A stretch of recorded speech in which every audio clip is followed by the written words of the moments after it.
katanya mau diperpanjang juga yang selatan menuju Tangerang Selatan.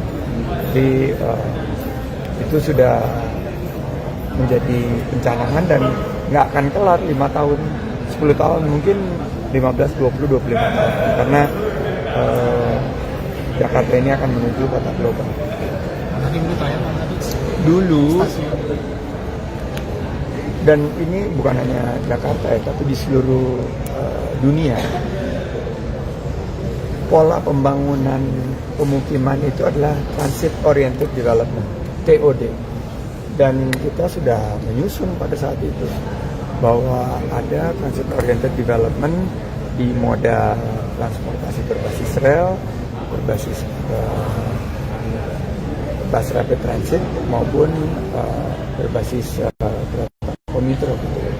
Dan TOD yang pertama itu adalah di Duku Atas, di mana ada 6 moda transportasi itu saling bersinggungan. Kita buatkan regulasinya baik di bawah tanah maupun di atas tanah juga tadi. Dengan itu maka akan terbangun sebuah pola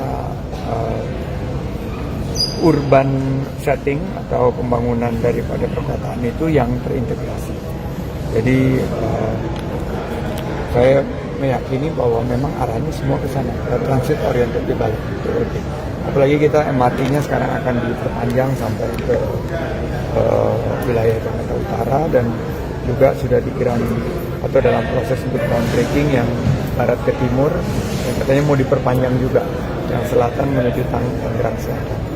Jadi itu sudah menjadi pencanangan dan nggak akan kelar 5 tahun, 10 tahun, mungkin 15, 20, 25 tahun. Karena Jakarta ini akan menuju kota global. Download Tribun X sekarang, menghadirkan lokal menjadi Indonesia.